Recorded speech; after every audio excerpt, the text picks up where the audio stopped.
হোস্টেলে যখন থাকতাম তখন আমাদের সপ্তাহে 2 দিন অথবা 3 দিন 2 দিন হবে এরকম ডিম তরকারি দিত। ডিম একটা আর হচ্ছে গিয়ে 2টা বা 3টা সাথে আলু রাখতো আর কি। ঝোলটা আরও পাতলা ছিল, তো আজকে আমি ঝোলটা একটু গাঢ় করে রেখেছি। তো আমার হঠাৎ করেই মনে হলো যে অনেক দিন হয় ডিম তরকারিটা খাওয়া হয় না। আজকে আমি ডিম তরকারি রান্না করব যেভাবে হোস্টেলের খালারা রান্না করতো আর কি।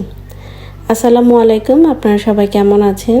আমি ডিম তরকারির জন্য কিছু মশলা নিয়ে নিচ্ছি। এখানে পেঁয়াজ গ্রেট করে নিয়েছি, নিয়ে নিলাম হলুদের গুঁড়া, মরিচের গুঁড়া, ধনিয়া গুঁড়া, জিরা গুঁড়া, ঘরে যা মশলা ছিল আর কি সেটাই। আর কিছু গরম তেলে হালকা গরম তেলে একটু হলুদ দিয়ে দিলাম, দেওয়ার পর ডিমগুলোও দিয়ে দিয়েছি। ডিমগুলো দিয়ে আমি খুব সুন্দর করে ভেজে নেব আর কি। আমি একটু কম আগুন রেখেই আর কি মিডিয়াম টু লো হিটে আমি করে রেখে আমি ডিমগুলোকে সুন্দর করে ভেজে নিচ্ছি। এরকম করে ভাজলে ডিমটা অনেক সুন্দর লাল হয়, দেখতেও কিন্তু অনেক সুন্দর লাগে আর কি। তো যাই হোক, আমার ডিম কিন্তু ভাজা হয়ে গিয়েছে। এই পর্যায়ে আমি ডিমগুলো তুলে নিয়েছি, দেখুন অনেক সুন্দর লাগছে। আর যে মশলাগুলো নিয়েছিলাম সেটা আমি গরম তেলে দিয়ে দিলাম, খুব সুন্দর করে কষাবো মশলাটাকে। প্রথমে আমি একটু হালকা করে ভেজে নিচ্ছি, ভেজে নেওয়ার পর আমি একটু পানি দিয়ে মশলাটাকে সুন্দর করে কষে নিব। মশলা যত কষানো হবে তরকারি খেতে ঠিক ততটাই কিন্তু মজা হবে। দেখুন আমার মশলাটা কিন্তু কষে গিয়েছে, তেলটা উপরে ভেসে উঠেছে। এখন যে আলুগুলা রেখেছিলাম আমি টুকরো টুকরো করে, সেই আলুগুলোও আমি দিয়ে দিচ্ছি। এখন আলুটাকেও সুন্দর করে কষিয়ে নেব।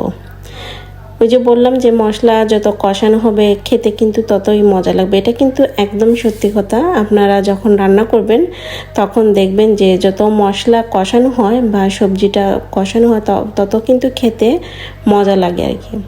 এখন একটু পানি দিয়ে দিব, পানি দিয়ে আমি একটু সিদ্ধ করে নেব আলুটা। ভিডিওর এই পর্যায়ে এসে আপনাদের সবাইকে একটা রিকোয়েস্ট করি, আপনারা যারা আমার এই ভিডিওটি দেখছেন, যারা নতুন আছেন বা নতুন দেখছেন, তারা সবাই একটা লাইক করবেন, কমেন্ট করবেন এবং সম্ভব হলে চ্যানেলটা সাবস্ক্রাইব করবেন।